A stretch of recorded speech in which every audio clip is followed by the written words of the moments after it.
Ayer de nuevo en Bielorrusia, manifestaciones, más de 400 detenidos, entre ellos Nina Baginskaya, una mujer de 73 años que, como muchos, se estará preguntando qué es ser Bielorrusia. Os prometí un vídeo de la historia, vamos a hacer hoy un pequeño resumen de Bielorrusia para entender lo que están preguntándose muchísimos bielorrusos a fecha de hoy. ¿De dónde venimos? ¿Quién somos? ¿A dónde vamos? Si queréis saberlo, seguid este vídeo. Como os decía, para entender la historia de Bielorrusia como la de cualquier país, siempre ayuda a ver un poquito a los vecinos. Empezaríamos pues con el del sur. En el sur está Ucrania. Allí están ciudades como Kiev, Pereyaslav, Cherníhiv, que son ciudades que en su día fueron principados de la Rus de Kiev, ese estado común de la época vikinga en la cual tienen orígenes tanto la Rusia moderna, como la Bielorrusia moderna, como la Ucrania moderna. Así que un vecino del sur tendría una raíz. Pero con Ucrania además hay otro elemento muy peculiar. Verán, todos los arqueólogos, incluso utilizando herramientas como la filología, como la arqueología, han ido buscando el origen misterioso de dónde salieron los eslavos. Parece ser que ya a estas alturas la mayoría de estudios concluyen que el lugar geográfico, ¿no?, la ubicación de donde aparecieron todos los pueblos eslavos que luego hicieron las grandes migraciones del siglo VI, es un espacio que se llama Polisia, es un espacio que está dividido entre Ucrania y Bielorrusia, justo en esa frontera.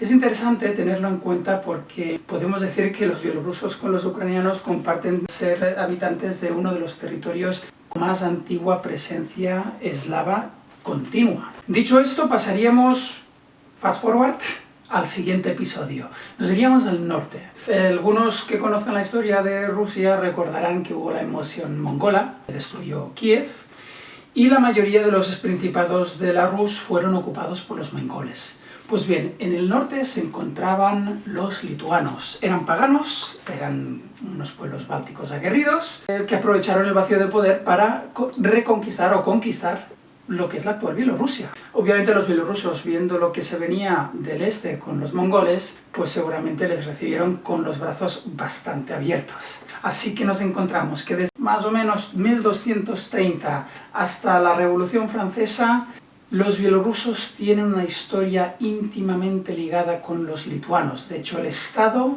pasó a llamarse el Gran Ducado de Lituania. Es por eso que tenemos que entender que los lituanos aún hoy tengan un lazo tan fuerte a nivel político, incluso emocional, con los bielorrusos como lo puedan tener los mismos rusos, aunque unos sean bálticos y otros sean eslavos, pero ya han llevado 500 años de historia en común. Ahí las influencias, y algunos estudiosos incluso indican que los pueblos eslavos incluso originalmente podrían ser una rama muy antigua de lo que eran los pueblos bálticos. Pero esto ya es otra peli. Si dentro del espacio lituano tienen que entender otro elemento, cuando los príncipes lituanos van conquistando Bielorrusia y luego pasan a conquistar Ucrania, de repente se encuentran en que la gran mayoría de población son eslavos. Así que, como no es de extrañar, se llamaba la gente que vivía en la Rus de Kiev rutenos, los rutenos, la lengua rutena pasó a ser la lengua oficial. De hecho, fue durante el dominio lituano que tanto Bielorrusia como Ucrania tendría el código civil desarrollado y en blanco sobre negro, que diríamos, para poder funcionar durante los siguientes siglos. El siguiente episodio, pues nos tenemos que ir al oeste. Y fíjense qué curioso, es precisamente el vecino del oeste, es decir, Polonia, el vecino que va a determinar la frontera entre lo que es Ucrania y Bielorrusia. ¿Por qué? Porque en la Unión de Lublin, las tierras del sur de ese espacio del Ducado de Lituania, piensen que el Ducado de Lituania fue expandiéndose, llegó en caso a orillar el Mar Negro y conquistando ciudades como, o liberando ciudades del yugo mongol como Smolensk y otras ciudades, con lo cual amplió muchísimo el espacio, casi dominando la totalidad de lo que era la antigua Rus de Kiev, exceptuando pues Vladimir Suzdal, Novgorod, Pskov, que seguirían siendo ciudades como Moscú bajo el yugo mongol, y otras como la República Novgorod o la República de Pskov, que estaría más dentro de la órbita escandinava y del comercio de la Liga Hanseática a través del Báltico, con el comercio de pieles concretamente. Así que sí, muchos bielorrusos o rutenos de la época, o ucranianos que en esa época también se llamaban rutenos, se consideraban herederos de la Rus de Kiev. ¿Y qué pasa?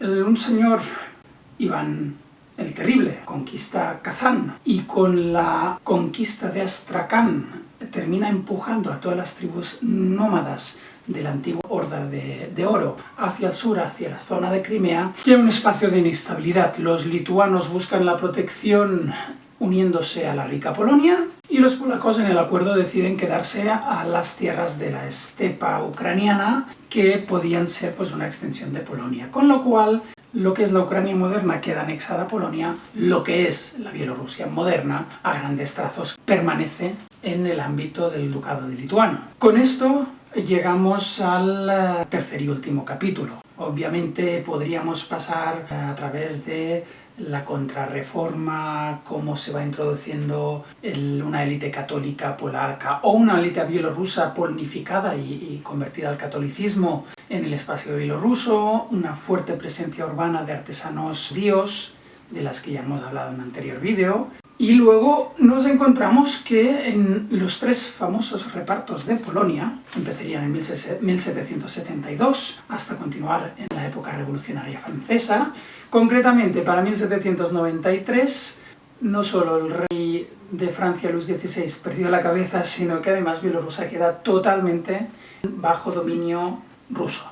De repente tenemos un imperio ruso que domina un espacio en el cual hay un campesinado mayoritariamente ortodoxo, de lengua bielorrusa, que además tiene que trabajar por unos señores feudales o potentados polacos o lituanos de religión católica. Recordemos que los lituanos también son de religión católica, con unos centros urbanos además que son mayoritariamente, casi más del 50% de los habitantes de estos centros urbanos que además son judíos, con lo cual la cultura rusa tiene poco margen para desarrollarse. Así que en el inicio del romanticismo pues hay un interés folclórico a ver qué son estos bielorrusos, en qué se parecen o no a los rusos, hasta que San Petersburgo, la capital del imperio, dice que nada de nada, que son rusos y se acabó. Ningún tratado, ni folclórico, ni histórico puede ni siquiera insinuar, si quiere ser publicado en Rusia, que los bielorrusos sean diferentes. Pese a eso, obviamente se va a desarrollar una identidad entre la intelectualidad local, como pasa en todos los pueblos de Europa dentro del marco del romanticismo y del nacionalismo del siglo XIX. Así que podríamos seguir hasta el siglo XX, con lo cual entraríamos en otro capítulo. Yo prefiero dejar ahora lo que es el resumen, que ya esta historia reciente de la Segunda Guerra Mundial o de la Primera Guerra Mundial. Así que esto nos llevaría durante todo el siglo XIX a una paulatina rusificación de las élites, la expulsión de las élites católicas, de los sacerdotes católicos, sustitución por unos sacerdotes ortodoxos mayoritariamente rusos, se convirtieron en la columna vertebral de la primera rusificación. Así que, como les comentábamos, seguiríamos con la historia en el siglo XIX, donde obviamente pues, los resultados no serían muy amplios, y nos íbamos a encontrar, antes hablábamos de la Revolución Francesa, pues ahora nos encontraríamos a la siguiente situación, que es la Primera Guerra Mundial, que como ya sabrán terminó con la Revolución Rusa y la proclamación de la República Popular Bielorrusia. Pero antes de entrar en eso, quiero hacer otro paréntesis. Creo que es muy desconocido y es muy interesante saber que pasa un suceso, creo que uno de los mayores desplazamientos o éxodos que hubo en la Europa del Este en la historia. Estamos hablando de más de 3 millones de personas desplazadas. Sí, algo que es muy desconocido. Durante la Primera Guerra Mundial, cuando hubo la contraofensiva alemana, resultó en que el Estado zarista decide aplicar la antigua política de tierra quemada. Supuso primero la emigración o el exilio voluntario por parte de la población, sobre todo en un inicio enfocada a los ortodoxos eslavos, pero después ampliada a toda la población que vivía en las gubernias occidentales, en las provincias occidentales del Imperio zarista. Esto supuso que, bueno, de un cálculo inicial de poner 50 personas en cada vagón o 5 personas en un carro, pues se convirtió en una marea humana de gente desplazada, a las cuales pues, previamente a la expulsión o la emigración forzosa por temas militares se les había hecho un censo y un listado de sus propiedades para ser compensados, que hay que decir la verdad, durante la guerra, antes de la revolución, sí que recibieron alguna compensación, pero claro, esta gente, a lo largo de la larga marcha en la que tuvieron que desplazarse a gubernias del este, pues muchísimos sufrieron lo indecible. De hecho, se calcula que una tercera parte de todos los 3 millones que se fueron al oeste murieron de enfermedad, murieron de agotamiento y por lo tanto tuvieron un montón de historias personales de sufrimiento que obviamente marcarán la identidad. Ese desplazamiento de personas, por supuesto, hará que la gente salga de su pequeño mundo del pueblecito, del entorno de los vecinos que conocían, para conocer otros pueblos, otras personas, otras provincias o gubernias en las que también vivían bielorrusos, lo cual también ayudó a cuajar cierta identidad. De hecho, se calcula que en Minsk llegaron sobre 150.000 exiliados de las partes occidentales de Bielorrusia, siendo Minsk una ciudad mayoritariamente judía, de repente sí que de algún modo se convierte en la capital del país. Tenemos que entender que además es un punto y aparte, ya que será seguida de la revolución de febrero, donde cae el régimen zarista, y seguidamente pues el golpe de Estado de octubre, así lo llamaba Lenin. Aquí en Occidente lo conocemos como la Revolución de Octubre, aunque pasara en noviembre, y supuso una larga guerra civil que hizo que la mayoría de las personas no pudieran volver a sus pueblos, a sus casas, hasta casi 7 años después. Así que tenemos que entender que Bielorrusia, como Ucrania y otros países, incluso Rusia o los estados bálticos, también han conformado parte de la identidad social a partir de enormes sufrimientos, enormes tragedias humanas. Todos conocemos el Estado de Israel y lo que fue el Holocausto en su conciencia nacional. Pues en Bielorrusia, sin lugar a duda, el trauma de la Primera Guerra Mundial y sobre todo tras la división que hubo entre Polonia y el Estado soviético, la creación de la República Socialista Soviética, luego la Segunda Guerra Mundial y toda la guerra de partisanos que hicieron tras las líneas alemanas o las nazis durante la Segunda Guerra Mundial, han creado una fuerte identidad ligada a esta lucha, a estos sufrimientos, que realmente ha marcado el carácter nacional. Creo que con esto un poquito tenemos este capítulo, que creo que la mayoría de vosotros no habréis oído hablar nunca, pero que puede ser interesante para entender otra óptica, que no sea la que normalmente sale en los artículos de historia, pero que realmente, siendo algo que afectó a tantos millones de bielorrusos, creo que valía la pena nombrarlo. Espero que les haya gustado el vídeo y si les parece interesante, pues síganme. Al fin y al cabo, las noticias de la actualidad de Bielorrusia sigan y no olviden a suscribirse. Gracias.